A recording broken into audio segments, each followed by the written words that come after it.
Rest in peace on my niggas, man. Shout out them real niggas, man.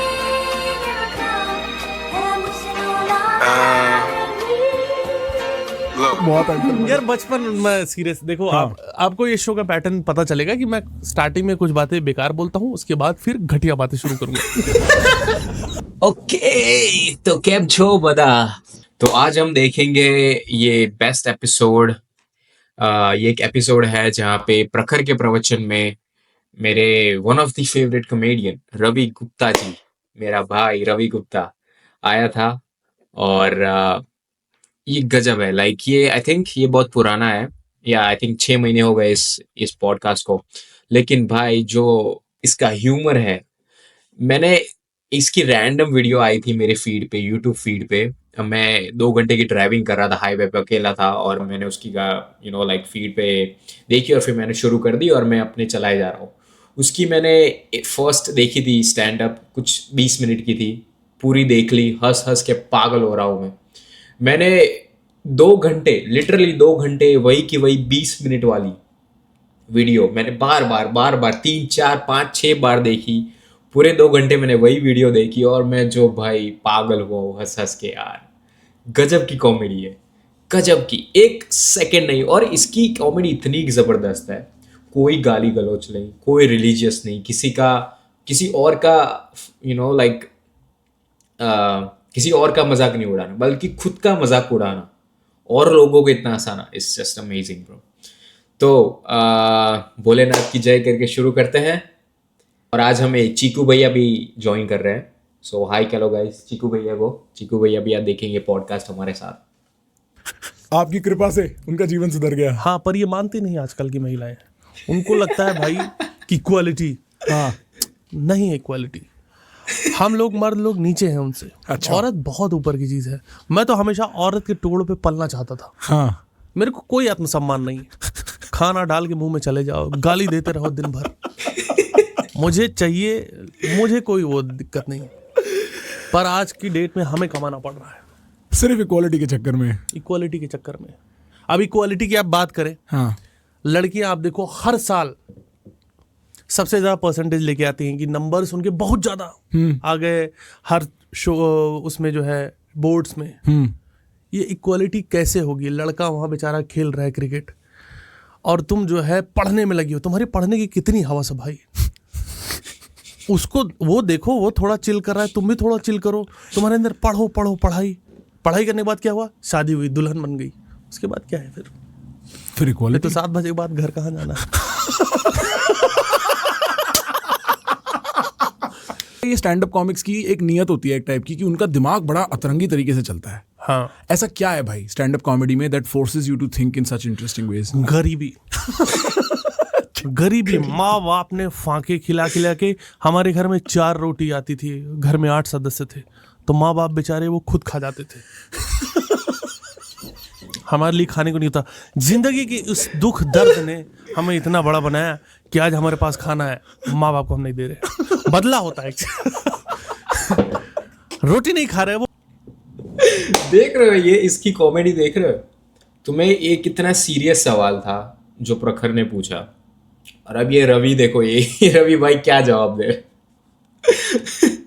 वो pizza खा रहे हैं। आप देखो कॉमेडी का मूल क्या है। हाँ। कॉमेडी का जो मूल है वो ट्रेजेडी है।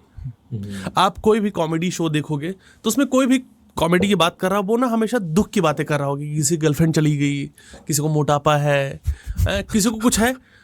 हमेशा जो किसी दूसरे का पेन होता है, आपकी हंसी का रीजन बनता है। ये बहुत सही बात कर रहे हो। ये बहुत सही बात है। मैंने अपने दुख को ही अपना वो कर दिया। अब जैसे जैसे मेरी लाइफ में खुशहाली आ रही है, अनफनी होता जा रहा हूँ मैं। ये डर रहता है दिमाग में? नहीं। अच्छा। ये नहीं, क्योंकि मैं पैसे आने ही नहीं दे रहा। मैं रुपये में कन्वर्ट करा देता हूँ सारे पैसों को। हाँ। पैसे से देखो किसी का कुछ नहीं चलता, घर रुपयों से चलता है। पैसे चलते थे 80s में, जब अंग्रेजों का टाइम था कि 1 पैसे का इतना कपड़ा मिल गया। अभी रुपया है, और रुपये से आपको पता है रुपये और रुपया करते हैं। डॉलर एक चीज होती है जिसकी कीमत रुपए से भी ज्यादा है। नहीं, डॉलर रियल होता है। जो शहर है, हाँ, वो फेक है। वो फेक है। वो फेक है।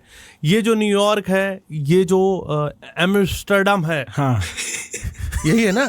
यही है। और ये जो और सिटी है मिस्र, मिस्र क्या है भाई? मिस्र कुछ नहीं है। मिस्र ये कौन सी सिटी है भाई? मिस्र है। हाँ मिस्र तो हमारे यहाँ बनारस में होते हैं, मिश्रा, चौबे, पाड़े, ये सब। अब उनको उनकी वो आई नहीं है, वो रियल है। थप्पड़ मार देंगे उनके सामने ऐसे बोलोगे तो। कैसी भाषा का इस्तेमाल कर रहे हो भाई आप? मेरे को पॉडकास्ट पे बुलाइए, क्या बुलाए भाई? ये तो हम इस्टेब्लिश कर ही चुके हैं कि मेरी भाषा उल्टी सीधी है। ये तो हम बात कर ही चुके हैं। हाँ क्रेजी भाई, आप कहीं रुकते ही नहीं हो भाई, क्रेजी। तो ये वाला आइडिया है जो आप ट्रेजेडी वाली बात कर रहे थे, एक्चुअली मैं इस बारे में जानना चाहता हूँ। बिकॉज मैं ना हमेशा ही कहता हूँ कि अच्छा देखो, अब हम पब्लिक पर लोग हैं तो पब्लिक में आधी बातें हम कर नहीं पाते। कुछ ऐसी बातें होती हैं जिनको हम डार्क जोक्स कहते हैं, कुछ ऐसी बातें होती हैं जो you know it is just people will never take it properly, or some people will never take it properly. But I always think the darker joke you can laugh at, the lighter आपकी आत्मा उतनी हल्की है। आप समझ रहे हो कि आप इस पे भी हंस पा रहे हो, अपनी ट्रेजेडी पे हंस पा रहे हो, किसी आसपास वाले की, है ना? तो ये आपकी लाइफ में ऐसी क्या ट्रेजेडी है दैट यार देखो, मेरी एक लाइन जो बहुत पॉपुलर हुई थी कि मैं कल की चिंता नहीं करता, उतनी सेविंग है मेरे पास, फटी पड़ी है परसों को लेके। ये लाइन बहुत पॉपुलर होगी। और आप देखो ये लाइन सेम टाइम पे फनी है, पर सेम टाइम में बहुत डिप्रेसिंग है कि यार हालत खराब है हर तरीके से। तो ये भाई वही था कि जॉब वॉब नहीं थी, बीच में स्टैंड अप मैं जब इनका स्टैंड अप सुन रहा था, जब मैं वो गाड़ी में सुन रहा था इनका स्टैंड, और ये एक लाइन इन्होंने बोली थी कि मैं कल की चिंता नहीं करता, उतनी सेविंग्स है मेरे पास। ठीक है, ये सीरियस बात है, इसमें कोई हंसी जैसी नहीं है। बेस्ट लाइन है राइट, कि इतनी सेविंग्स है। मतलब कोई बंदा सोचेगा कि हाँ यार इसके पास तो बहुत पैसा है, सेविंग्स है ये वो, और फिर वो एकदम से बोलता है, एकदम से रवि भाई बोलता है कि मेरी फटी पड़ी है परसों को लेके। ब्रो जो मैं हंसा हूँ यार, का भी सीन नहीं चल रहा था। इतनी सारी चीजें अब हो रही होती हैं तो उससे ह्यूमर निकल के ही आ जाता है। मतलब एंड इट्स ऑल अबाउट कि आप किस तरह से देखते हो चीज़ों को, देखने का तरीका आपका किस तरह से। अगर आप पहले से ही फनी टाइप के इंसान हो जो मौज मस्ती में ही चीज़ें देखता है, तो वो उसमें भी ह्यूमर निकाल लेगा। वो चीज़ है। आप तारीफ करके, प्रेस करके कभी कॉमेडी नहीं कर सकते। या आप ऐसी कॉमेडी कभी सुनी हो कि किसी की तारीफ हो रही हो और कॉमेडी हो गई? नहीं होती ना। हमेशा किसी की बुराई करके, हमेशा किसी को नीचे नीचा दिखाना इज अ सबसे सही तरीका था। तो खुद को ही तुम अपना वो सेल्फ डेप्रिकेटिंग ह्यूमर। हाँ, और यही होता है। तो इसी से ही निकलता है। मुझे लगता है कि इंसान के अंदर वो बात होती है कि वो उस पर्सपेक्टिव से सोचता है कि मतलब इंडियन कॉमेडी सीन में से ऐसे खराब बचपन वाले लोग जो है ना, उनसे मत बात किया करो, डिप्रेस कर देंगे साले, सीरियल किलर बन जाते हैं बाद में। वो आपसे बात कर रहा है, हाँ। वो बाद में बोलेगा कि उसको अपने चाचा की याद आएगी कि मेरे को चाचा जी चॉकलेट लेने के बहाने जो है बात करते करते वो, ठीक है। ऐसे लोग से मेरा तो ऐसा कोई ट्रॉमा नहीं था। मैं यार ये रोस्ट नहीं कर रहा हूँ प्रखर को, लेकिन भाई प्रखर भाई यार तुम्हारी हंसी गजब की है। कोई एक ना एक दिन तुम्हारा मीम जरूर बनाएगा। अच्छा है, वायरल हो जाओगे।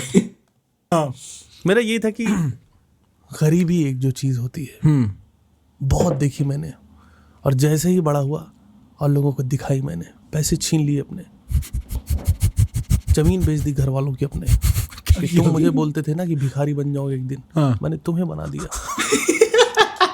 ये मजाक की बात है। मेरा बचपन तो ऐसे था कि दादाजी के पास खेती थी हमारी। कहाँ पे? गांव में। कौन से गांव में भाई? गुड़गांव नहीं, हाँ, वो प्रतापगढ़ एक जगह है यूपी में, वहां पर। अच्छा, यूपी से हो आप लोग? यूपी से, यस। तो उनके पास एक हल था और 2 बैल थे। एक बैल मर गया, मुझे ही बांध दिया हाथ में। जो हंटर पड़े मेरे पिछवाड़े पे, पूरा खेत जोता, फसल उगी, चोरी हो गई। क्या मिला? कुछ नहीं मिला। कोई बात सीधी नहीं है भाई, आज कोई बात सीधी नहीं है, हम कुछ नहीं पूछ सकते भाई। मैं क्या, आप मेरे से कह रहे हैं भाई, मेरे से रवि भाई कहते हैं पहले पॉडकास्ट से पहले आप क्या सवाल पूछोगे? क्या तो सवाल पूछूं भाई, कहाँ तो ले जाते हो बहुत अंतर यार। बचपन में सीरियस देखो, हाँ। आपको ये शो का पैटर्न पता चलेगा कि मैं स्टार्टिंग में कुछ बातें बेकार बोलता हूँ, उसके बाद फिर घटिया बातें शुरू करूंगा।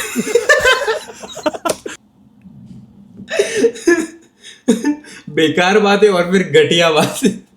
ब्रो इस बंदे का सरकाज़म गजब है यार, सीरियस। तो बचपन में मेरा ऑनेस्टली कुछ ऐसा खराब नहीं था, हाँ ठीक खाना था, सब कुछ अच्छा था, ऐसी कोई गरीबी नहीं कि फांके पड़ रहे हैं, लैंप के नीचे सो रहे हैं। भाई लैंप के नीचे ये सब ग्लैमर किया, ग्लैमरीफाई क्या बोलते हैं उसको, Poverty ग्लोरीफाई glamour। किया गया है। हाँ, हाँ, हाँ, ये सब कुछ नहीं है। हाँ लैंप जो है हमारे यहाँ था ही नहीं, ठीक है। हम बहुत ज्यादा गरीब थे।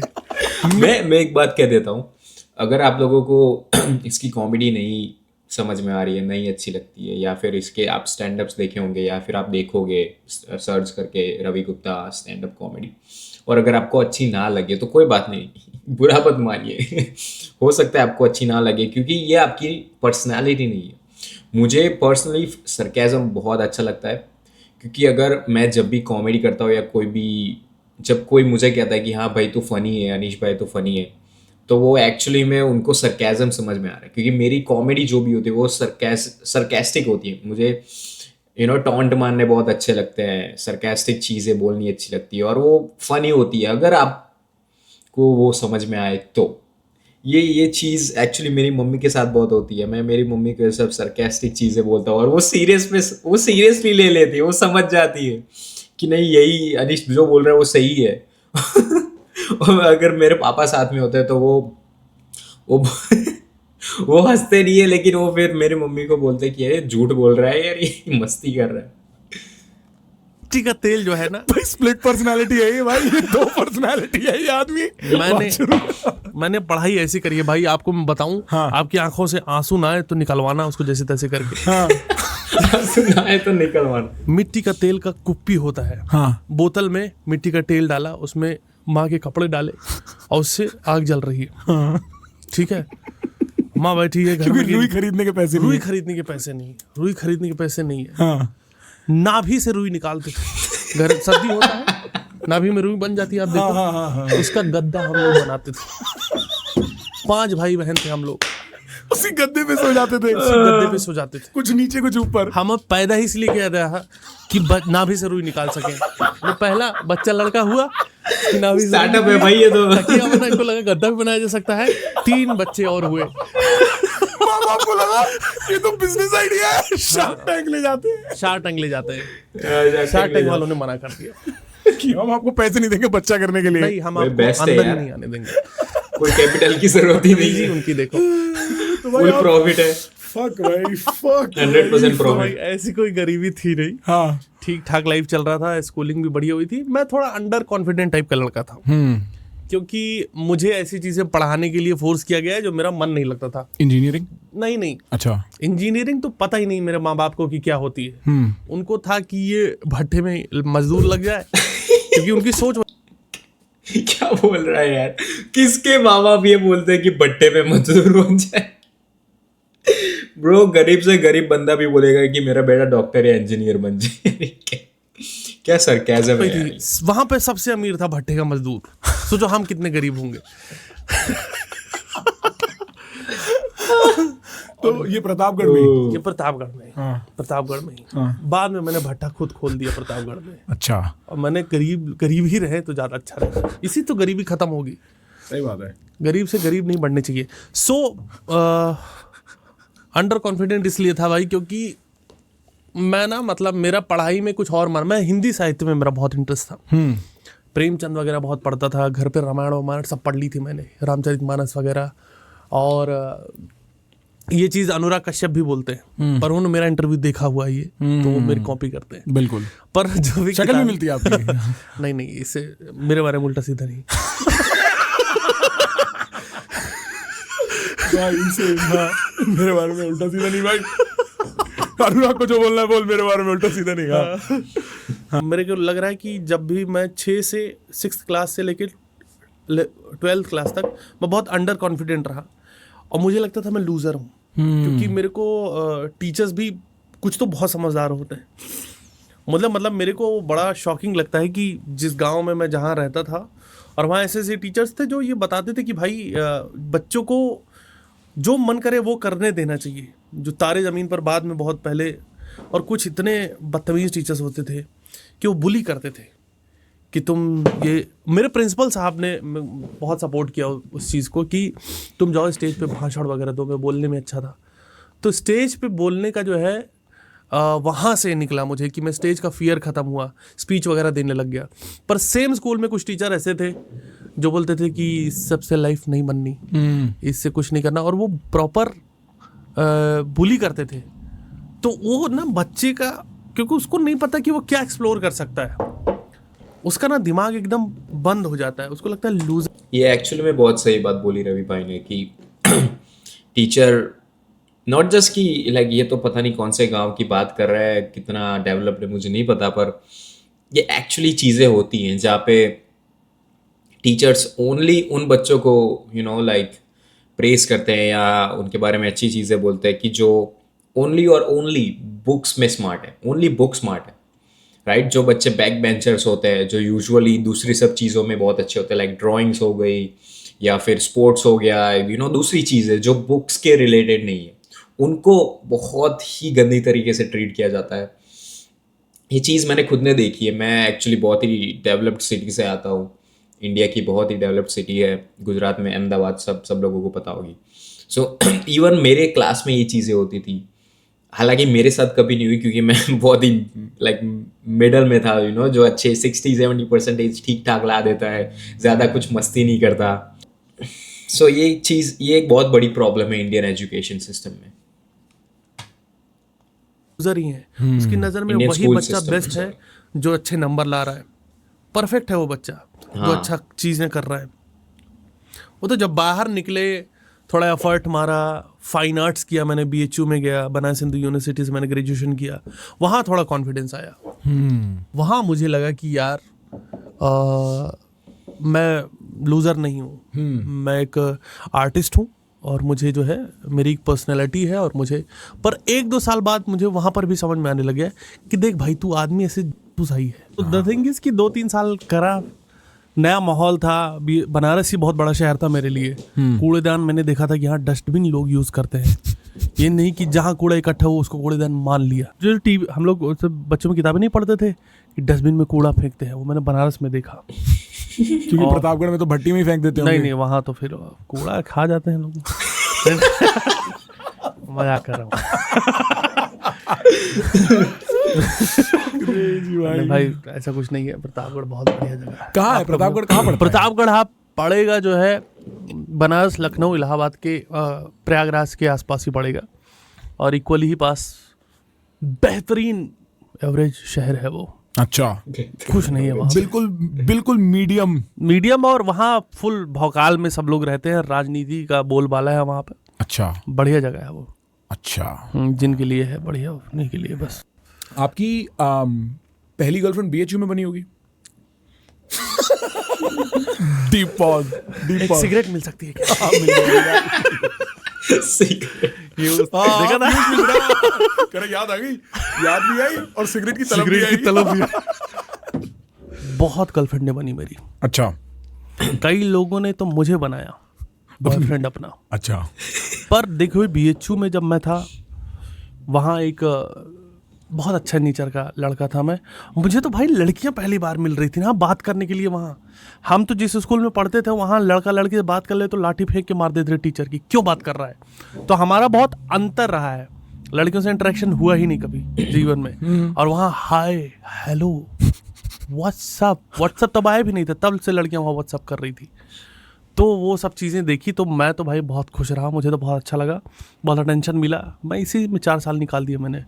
पढ़ाई वो लोग करते रहे टीचर की, आप लोग करते रहना। एक बार जब आदमी ऐसे जाता है घर छोड़ के बाहर, तो एक बार तो फटता है उसका दिमाग इस चीज़ से। जवानी के दिन होते हैं भाई, जवानी की किशोरावस्था थी मेरी, अनहड़ जवानी थी, 17-18 साल की बाली उम्र थी मेरी। हिंदी मस्त बोलता है यार। स्टेचू ऑफ प्यूबर्टी हिट करी थी उस टाइम मुझे। बहुत ज़्यादा अच्छा लग रहा था मुझे। टेंशन मिल रहा था लड़कियों को, पता नहीं मुझे टेंशन भी मिल जाता था, मज़ा आ रहा था। बेसिकली दोस्त बने, लड़कियां फ्रेंड्स बने, लड़कों से कम दोस्ती रखी मैंने। उनको जबरदस्ती कंपटीशन क्यों पालना है अपने आसपास? जाओ भाई तुम छोला खा के आओ, मैं यहाँ पूरी खाता हूँ।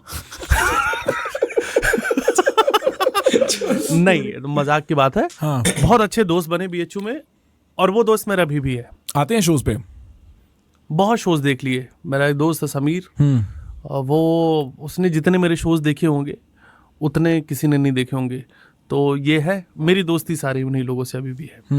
हाँ। ये तो होता है स्कूल और कॉलेज के बाद दोस्त ना फिर वैसे नहीं बनते, वहां पे उस दोस्ती में, उस छिछोरेपन में, उस फिर तो वो में बन जाते हैं ना कि बिजनेस से रिलेटेड संबंध बन रहे हैं, कोलीग्स बन रहे हैं। पर वो जो दोस्त का जो मतलब है कि जिसके साथ तुमने थोड़ा, और दिक्कत ये थी कि सारे दोस्त गरीब थे, मैं भी गरीब था। गरीबी में जो दोस्ती होती है उसका अलग मजा है कि भाई खाना खा रहे हैं, कुछ चाय पीने सब लोग चले तो गए, पर अब एक दूसरे का मुंह ताक रहे हैं कि यार तू खिलाएगा कि तू पिलाएगा कि कौन करेगा, कि कल मैंने पैसा दिए था, ये है। हाँ। बाद में पता चला कि चाय वाले को मार दिया किसी ने जान से। और एक दोस्त भी नहीं आया था उस दिन मेरा। तो कॉर्पोरेट शोज में भी वही रहता है कि no religion, no politics, nothing, right. किसी उस पे वो सब मत बोलो, किसी को दुखी मत करो। बट अंकलों को हंसाना is a very different, I am sure. Somehow corporate मैंने क्रैक कर लिया है। मतलब 100 में से जो है आप समझ लो कि 70 शोज अच्छे होते हैं, 90 शोज 80 शोज अच्छे होते हैं, पर 20 जो होते हैं वहाँ मौत मच जाती है। क्योंकि उनको कंसेप्ट ही नहीं पता स्टैंड अप कॉमेडी। उनको लग रहा है कि कॉमेडियन है तो साड़ी पहन के तो आए कम से कम।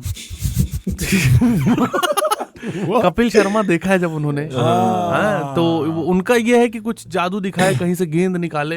कहाँ से गेंद निकाले? मोटो का मजाक उड़े, हाँ, बार बार मोटो को मोटा बोला जाए। एक आदमी खड़ा हो के ये एक्चुअली में एक जनरेशन गैप जैसी चीज है कि जो स्टैंड अप कॉमेडी मैंने इनकी देखी थी और जो मैं हंसा था पागलों की तरह, वही सेम स्टैंड अप कॉमेडी की वीडियो, वो सेम वीडियो में अगर मेरे पापा को बताऊंगा या फिर आप अपने पापा को दिखाएंगे तो मुझे चांसेस है 85% कि उन्हें अच्छी नहीं लगेगी। 85% चांसेस है कि वो नहीं हंसेंगे उतना जितना तुम हंसे, क्योंकि उनकी कॉमेडी जो है वो ज़्यादा ये सब वाली है, कपिल शर्मा टाइप जो भी शोज अभी उनके चलते हैं, वो डेफिनेटली फ़नी है, वो भी फ़नी है, मुझे अच्छे लगते हैं। लेकिन वो आई थिंक ज़्यादा उन लोगों की जनरेशन के लिए है, और स्टैंड अप कॉमेडी अभी हमारी जैसी जनरेशन के लिए बोल रहा है और वो नाच भी नहीं रहा। तो ये शॉकिंग होता उनके लिए कि ये यही बोलता रहेगा क्या, ये अब इस पे हंसना है क्या हमके? तो ऐसे शोज में उन्हें लगता होगा बैकग्राउंड से हंसी नहीं आई, कुछ कुछ तबला उबला बजा रहा है, कुछ कॉमेडी, कोई सेटअप, वो सब चीजें। तो लेकिन ये बहुत वो होता है, बहुत कम होता है समहाउ चीजें मोस्ट ऑफ द टाइम। क्योंकि जो आप देखो मेरा जो मटेरियल है यूट्यूब पे वो भी कॉर्पोरेट से ही रिलेटेड है, और वो बहुत बुजुर्ग वाला जो है वो कम ही होता है। वो रोटरी क्लब वाले हैं, वो सब वो कभी भी बुला लेते हैं, तो वहाँ पर ये चीज़ हो जाता है। और वहाँ पर भी हम कंफर्टेबल करा देते हैं कि भाई सुन लो। पर कई बार ऐसा हुआ है कि 1-1 घंटा मौत मची है पूरा। बहुत वियर्ड लगता होगा भाई, पसीने छूट जाते हैं, कहाँ से हमें खुद नहीं पता, जाके कपड़ा चेंज करना पड़ता है घर पे। जब ऐसे शोज होते हैं तो खाना वाना भी नहीं खाते हम लोग, वहाँ पे चले जाते हैं कि यहाँ फिर इतना घटिया शो करने के बाद अब यहाँ बैठ के दाल मखनी खाऊंगा मैं, तो कौन आएगा कि आओ बेटा अभी पेल रहे हो। हंसा तो पाए नहीं हमें, क्योंकि जाके कर लेंगे। पर ये पता लग जाता होगा भाई 10 मिनट में कि ये शो मतलब बॉम्ब होने वाला है, ये डेड हो रहा है शो। 10 मिनट में हाँ पता चल जाता है कि इनको नहीं समझ आ रहा है कि लैंड नहीं हो रहे। हम बहुत एफर्ट मारते हैं, नए तरीके अपनाते हैं हम, वो एफर्ट दिखता है कि भाई क्या दिक्कत हो गया है यार, आप लोगों को क्या प्रॉब्लम हो गई। आप जब अगर शो नहीं चलता ना, क्योंकि अपने को आदत है, और जो है स्टैंड अप कॉमेडी एक ऐसी चीज़ है जो बहुत अटेंटिव है ऑडियंस की तरफ से भी और आर्टिस्ट की तरफ से भी। म्यूजिक वगैरह है कि आप बजाते रहो, कुछ कर रहे हैं, ठीक है, कोई दिक्कत नहीं। स्टैंड अप कॉमेडी में 5 पंच मैंने मार दिए और उसमें हंसी अभी तक नहीं आई, तो हमारा कॉन्फिडेंस ख़त्म होने लगता है, हमारी टांगें कांपने लगती हैं, पसीने आने लगते हैं सर्दी में भी कि यार कैसे काटूंगा मैं आगे के 40 मिनट यार, इनको कैसे ये। कि आप किसी को कुछ बोल रहे हो और आगे 200 लोग बस तुम्हें घूर रहे हैं, उनका कोई रिस्पॉन्स नहीं, जबकि उन्हें हंसना चाहिए था अब तक। राइट, सही है। तो तुम्हारी आत्मा तो वहीं मर जाती है। पर ये भी मैंने क्रैक कर लिया है। ये एक्चुअली में बहुत डेंजरस चीज़ है, क्योंकि याद करो जब तुमने कोई जोक मारा अपने 5 दोस्तों के बीच और वो लोग नहीं हंसे, या फिर कोई एक नए ग्रुप को तुम मिल रहे हो, राइट, और हंसी मजाक चल रहा है और तुमने कुछ कहा और लोग नहीं हंसे, सोचो कितना अनकंफर्टेबल फील होता है, कितना बुरा लगता है यार। तो एक स्टैंड अप कॉमेडियन है जो 200 यू नो लाइक बड़ी मात्रा में लोगों के सामने यू नो जोक्स बोल रहा है और लोग नहीं हंस रहे, उसको ताड़े जा रहे पागलों की तरह। बहुत फनी यार, बहुत डेंजरस सीन होगा। अब मैं हो गया हूँ बेशरम। अच्छा ठीक है, वो बुला रहे हैं, हाँ मैं एफर्ट मारता हूँ। मैं देखो अपनी तरफ से पूरी ईमानदारी से करता हूँ कोशिश। मैं बोलता हूँ भाई आप लोगों को क्या दिक्कत है, क्या नहीं हंस रहे, क्या माँ बाप बच्चे प्रॉपर्टी हड़प लिए तुम्हारी, क्या दिक्कत है? उन लोग की सही में यार, हड़पी हंसो। नहीं हंसना बनता भी है, हाँ। पर वो शो में ही नहीं आना चाहिए था तुम्हें। फिर फिर तो तुम प्रॉपर्टी की रिजोल्यूशन लो बाहर जाके। इतने साले वृद्धाश्रम खुले हैं, उनका बिजनेस कौन चलाएगा? वही ना यार। एक चीज बताओ, हर धंधे का कुछ एक होता है ना। मैं वृद्धाश्रम खोल लूं, हाँ। अब मैं देखूं कि सारे बच्चे श्रवण कुमार निकल गए, माँ बाप की सेवा करा, मैं तो दिमाग ही खराब हो जाएगा। मैं तो डिप्रेशन में ही चला जाऊंगा। मैं उनके घर पे कलेशी औरतें भेजूंगा कि तू जा घर तोड़वा। ऐसी ट्रेनिंग मैं तैयार करवा रहा हूँ लड़कियों में कि तुम लोग ब्यूटी पार्लर का पहले कोर्स करो, सुंदर बनो, क्योंकि तन की सुंदरता ही तो है, मन तो सुंदर होगा नहीं तुम्हारा। उसके बाद फिर जाकर वहां पर तोड़वा दो घर, और फिर हमारा धड़ाधड़ वृद्धाश्रम खुले। सही है यहाँ यार। पेटीज बटे, यहाँ केक कटे, सेलिब्रिटी आए यहाँ मनाने के लिए process है बर्थडे, यार रवि भाई। रिबन काटने।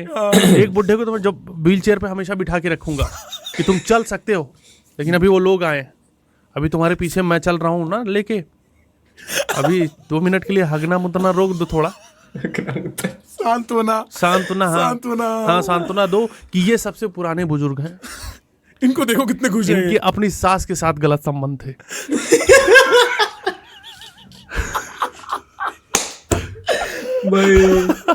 गजब है यार।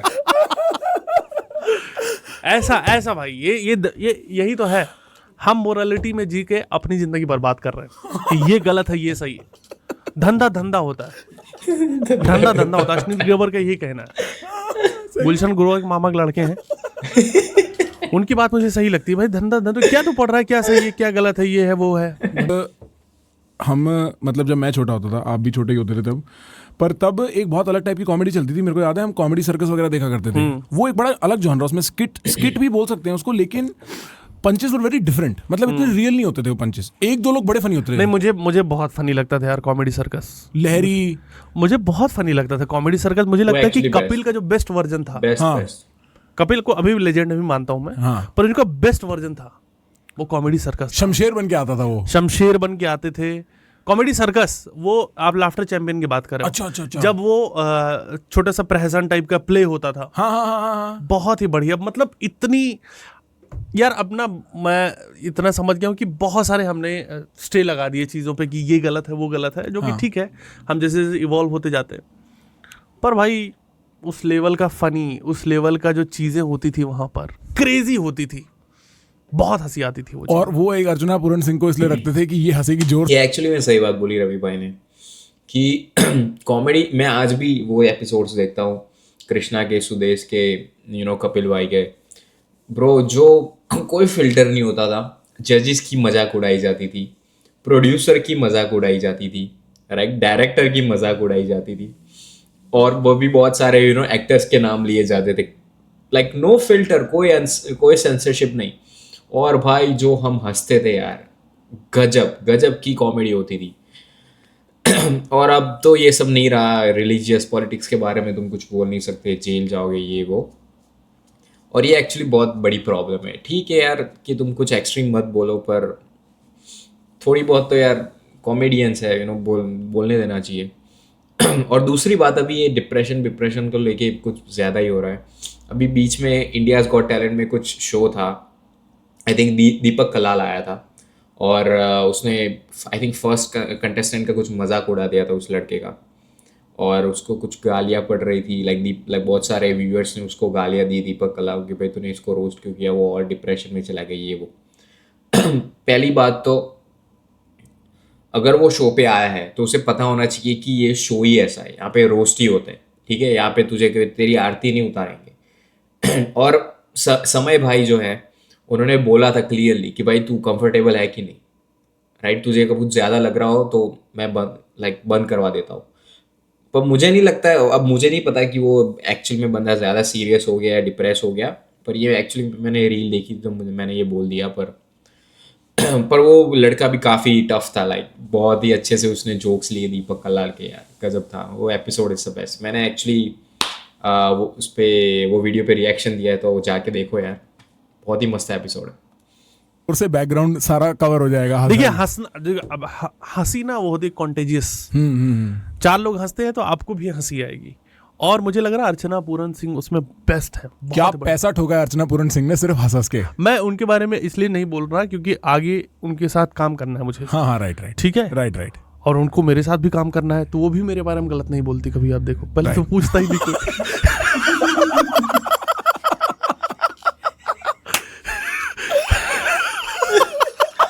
कभी भी पंचीज आ सकते हैं। नहीं, बट मैं I mean this out of respect. Even Sidhu ji, उनको बस बैठा दो, ओए होए वो खींच देते थे भाई। कर जेल चले गए। तो बोला ऐसे ऊपर बैठा था कि मेरे को उंगली उठा पाया।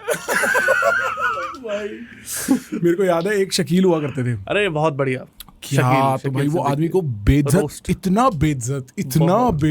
बहुत बढ़िया, बहुत ही बढ़िया। इवन कपिल शर्मा पे एक वो नहीं बन गया था राजेश अरोड़ा, जिसमें वो एक पिंक कलर का बेटा आपकी तो शक्ल ही बुरी आती है भाई। वो मेरे को इतना फनी लगा। मेरे को सारी कॉमेडी वो फनी लगती है जिसमें आप किसी की उल्टी सीधी बात कर रहे हो, किसी को ले रहे हो किसी की बढ़िया तरीके से। एक सिद्धार्थ सागर भी मुझे बहुत ज्यादा पतला सा भाई, वो मतलब मुझे नहीं पता वो अभी फॉर्म में उतने क्यों नहीं दिखते अब, बट मतलब उनका जो है एकदम यंग टाइप के ही है लड़का।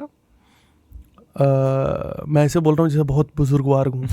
नहीं, वो बहुत बढ़िया कॉमेडियन है भाई। उनकी कॉमेडी मुझे बहुत फनी लगती है यार। बहुत जिस तरह के बॉडी के साथ में वो अपने खेलते हैं, जिम कैरी जैसे करते थे, उस टाइप का वो ऑब्जर्वेशन उनकी है। कभी कभी शायर वायर बन के ये अटक गया क्या?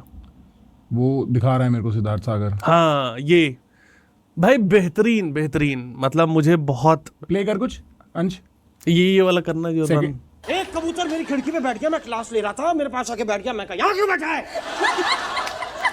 आप जानते हैं उस कबूतर ने मुझसे क्या कहा? क्या कहता है?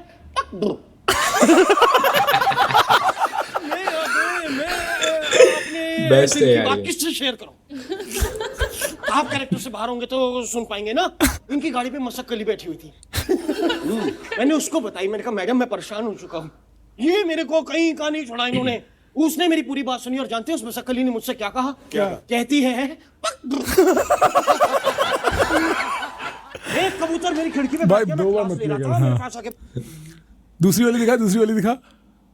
ये सेम ही है। फिर मैंने कहा फिर। अच्छा, ये क्या है? कॉमेडी सर्कस की नहीं है। ये उस टाइम भी दिखते थे। अच्छा। और ये मुझे बहुत अंडररेटेड लगते हैं, बहुत अंडररेटेड। मतलब बहुत पोटेंशियल इसमें। अच्छा। जैसे सुनील ग्रोवर की जो सबसे बढ़िया बात थी कि कॉमेडियन से ज्यादा एक्टिंग बहुत बढ़िया, बहुत बढ़िया। तो ये भी उनका, ये सिद्धार्थ भाई का भी यही कि ये पूरा ना ऑब्जर्व कर लेते हैं किसी को कि वो क्या होगा, और वो है ना कि वही इंसान बदल गया, वो बॉडी में ले आते हैं उसको, बॉडी में ले आना, आते हैं। हाँ, वो चीज। बट एक जॉनरा, एक मतलब मेरे को लगता है जनरेशनल डिफरेंस है। क्योंकि मेरे ख्याल से पहली स्टैंड अप कॉमेडी भी इंडिया में क्या आई थी? ऑल इंडिया बकचोद, लाइक मतलब after this laughter challenge and comedy circus सबसे पहली ऑल इंडिया बकचोद थी। ऑल इंडिया बकचोद के बाद मेरे को याद है जाकिर भाई की एक वो वीडियो हुई थी, मैं तो पिघल गया, क्या सख्त लौंडा वाली। उसके बाद जो काम उठा है फिर तो मतलब वो रुका ही नहीं है। बट इसमें एक बहुत डिफरेंस है जो आज मैं देखता हूँ उपमन्यु को करते हुए। एक बड़ी हाउ डू यू से, एक बड़ी डायरेक्ट डिलीवरी होती है, इसमें एक बड़ी एनिमेटेड सी डिलीवरी होती है, कूद फांग की डिलीवरी होती है। टीवी पे मैंने किए हैं मैंने कुछ शोज, तो टीवी का सीन ना बहुत लाउड है। उसमें हर चीज लाउड होनी चाहिए। और वो मैं ये कभी नहीं बोलूंगा कि यार उनका अच्छा है, इनका बेहतर है। पहले मुझे लगता था कि यार टीवी, बट उन्होंने टीवी की बहुत मेहनत करते हैं भाई, बहुत ज़्यादा मेहनत करते हैं टीवी के लोग। और उनका एक सिस्टम है, जैसे मैंने जोक्स किए तो उसके बाद बोले कि अब उसके साथ कर लो, म्यूज़िक के साथ में। हम कहा म्यूज़िक के साथ भी? बोले हाँ, वो सुरेंद्र बैठा है, तुम जब जोक मारोगे तो तबला बजाएंगे। सुरेंद्र तबला वहाँ पर भी थे, तो वहाँ पर वो था तो है। लेकिन उनका भी एक बड़ा प्रोडक्शन होता है, वो सब चीज़ें, और लोगों को जो वो घर पे बैठ रहे हैं उनको वही पसंद आ रहे हैं। राइट। गोपी बहुत जब छोटी मिल रही उनको। एक मेरे को याद है बचपन में एहसान Audience कुरैशी सबके होते लिए थे, है भाई। याद है आपको? वो जो गा गा के तुम जो भी कर रहे हो लाइफ में, बस इतना देखो कि उस चीज के लिए ऑडियंस है कि नहीं। एज लॉन्ग एज ऑडियंस है, तुम्हारी डिमांड अपने आप बन जाएगी। सो कॉमेडी है, राइट? सो कॉमेडी कुछ एक चीज की कॉमेडी नहीं है। कॉमेडी टीवी कॉमेडी है, स्टैंड अप कॉमेडी है, यू नो, लाइक प्लेज होते हैं, ड्रामाज होते हैं। सो कॉमेडीज की भी बहुत वेराइटी है। सो एक बहुत बड़ी ऑडियंस है, उसके अंदर बहुत सारी सब कैटेगरीज है, राइट? सो अगर तुम अच्छा कर रहे हो, जो भी कर रहे हो तुम, जो भी सब कैटेगरी में हो, अच्छा कर रहे हो, तो ऑडियंस अपने आप आएंगी तुम्हारे साथ, तुम्हारे लिए। सुनाते थे। हाँ, वो भी जो पहला लाफ्टर चैम्पियन, तब तक तो हम देखते थे और पागल हो जाते थे, लेकिन हमने कभी सोचा नहीं था यार ऐसा कुछ करेंगे। राजू श्रीवास्तव तो लेजेंड ही है। लेजेंड ही है। हाँ, मतलब वही इंडिया में अगर पहले कॉमेडी का कोई चेहरा सबसे पहला बना तो राजू श्रीवास्तव है। उनसे पहले फिर वैसे शोज आते थे टीवी पे, फ्लॉप शो आता था, एक जसपाल भट्टी का आता था, जसपाल भट्टी साहब का हाँ, फ्लॉप शो आता था, और बहुत सारे ऐसे रजनी और पुराने सीरियल आते थे, ऑफिस टाइप के शो आते थे, स्किट हाँ, वाले, ये वो भी सब बहुत चीजें फनी होते थी। थे। उनकी राइटिंग बहुत अच्छी होती थी। Right. वो जो मुझे लगता है वो बेस्ट इरा था टीवी का। आपको FIR याद है? FIR मुझे अभी बहुत पसंद है, बहुत। उसमें गोपीनाथ गुलगुले बहुत फनी लगते। मम्मी जी, ओ भाई वो तो इतना फनी। और उसकी हर बात में ना एक वो होती है राइट, कहाँ है घर? मैं घर is the Palam is the, कहाँ है मेरा बालम इज द। बहुत फनी, बहुत फनी। क्या बोलता था यार वो गुलगुले। और उसमें एक सेक्सुअल टेंशन कविता कौशिक के साथ हमेशा मेंटेन करते थे। और मेरे को पता है सच में, तब मतलब बचपन में समझ नहीं आता था सेक्सुअल टेंशन वगैरह। बाद में रियलाइज करा, आज चलता है भाभी जी घर पे है, देखा है आपने? वो सेम फॉर्मेट है। देखिए, सेक्सुअल टेंशन उसमें FIR में तो मुझे नहीं था। मैं एक्चुअली सेक्सुअल बातें करना नहीं चाहता, तो इसलिए सिर्फ टेंशन आप बोल दो। हाँ, सिर्फ टेंशन। बट मतलब जो ये एक वो चलता है ना कि इसकी बीवी पे इसका क्रश है और इसकी बीवी पे इसका क्रश है, ये एक बहुत जॉनरा डिफाइनिंग अनैतिक चीजें तो दिखा तो रहे ही हो, देखिए। हाँ, लेकिन अब कॉमेडी है, कितना तुम शरीफ बन के कॉमेडी कर लोगे यार, सिंपल चीज है। सही बात है। तो आपके even though it's a very generic question, but चलो, fuck inspiration. I want to know who do you like in the scene, like who do you look up to and be like यार ऐसा करना है काम? Because I tell you why. मैं I hadn't given comedy its due until I saw Zakir भाई perform तथास्तु। ठीक है, तो मेरे को ना मेरी एक फ्रेंड है, आप शायद जानते हो, प्रेरणा ओभान करके। Prerna used to work for OML before and then Amazon। तो मैं न्यूयॉर्क में था, प्रेरणा ने मेरे को बोला जाकिर भाई आ रहे हैं, शो जाके देखना है। मैंने बोला यार प्रेरणा मैं कहाँ 2 घंटा बैठूंगा? तो शी वाज लाइक नहीं जाना है। तो मैं चला गया देखने। उसने मेरे लिए टिकट विकेट कराई। भाई उस शो में हंसा, रोया, इतनी गहराई में अपने दिमाग की चला गया उनकी बातें सुनते सुनते। मेरे को रियलाइज हुआ ये तो कॉमेडी तो लाइक कहीं और जा चुकी है, ये कॉमेडी है ही नहीं, ये कहीं। और मेरे को उससे लगा कि कभी, मैं ऐसे भी बोलता हूँ कई बार, अगर हम कभी कुछ स्टेज शो करेंगे ना, तो I want to find a way to do something similar to what Zakir does. वो नहीं कर सकता मैं, बट एक सीरियस एलिमेंट, एक फनी एलिमेंट। जय सिंह को आपने देखा है? जय सिंह भी एक बहुत अच्छे आर्टिस्ट है, और मैंने उनका शो देखा था। और ये था कि भाई उनके शो में ना पहले टिश्यू पेपर सबको दिए जाते हैं शो में जाने से पहले। हाँ, मोहब्बत जिंदाबाद। टिश्यू पेपर दिए जाते हैं और बोला जाता है कि भाई रोएंगे ज़रूर सब लोग। मैंने बोला भाई ऐसा तो क्या ही है। हाँ। मैं पहली बार शो में जा रहा था कि वो रोना ही पड़ा मुझे वहाँ पर। अच्छा। हाँ। वो शो ऐसा है कि शुरू होता है कॉमेडी से। हाँ। कॉमेडी होते होते वो कुछ ऐसी आपके अंदर की चीज़ें हिट कर जाता है बंदा। हाँ। कि लगता है कि भाई जय सिंह शो मी। हाँ, मैंने वो शो उस तरह का चीज़ पहली बार देखा और मेरी हिम्मत नहीं हुआ दोबारा जा पाने की। मेरी तो अब उनसे अच्छी बातचीत है। हाँ। तो बोला फिर आओ। मैंने बोला अपना काम करो आप। अब मेरे को आपसे पंगा नहीं चाहिए। यही चलता रहेगा रंडी रोना जिंदगी भर। कितना ट्रॉमा प्रोसेस करूं, बहुत हो गया भाई। उस दिन रो दिया मैंने। जो उस टाइम की सोसाइटी थी, जो उस टाइम का समाज था, जैसे एक बड़ा अच्छा सदगति करके एक उपन्यास है। एक नीच जात का आदमी रहता है, वो जाता है पंडित जी के यहाँ, उसको घर पे पूजा करवानी होती है। और पंडित जी जो है उसको पूरा जो है हड़का देते हैं। हड़क नहीं, कहते हैं कि तो मैं कर दूंगा तुम्हारे यहाँ पूजा, मेरे यहाँ सामने लकड़ी है वो चीर दो। धूप कड़कती है, वो बंदा लकड़ी चीर रहा है, पूरे टाइम लकड़ी चीर रहा है। और बोलते कि इन लोग का तो काम ही यही है। एक लाइन मैं अपने फिरे है इतना था कि तुम साला ये बादशाह का चाटते चाटते।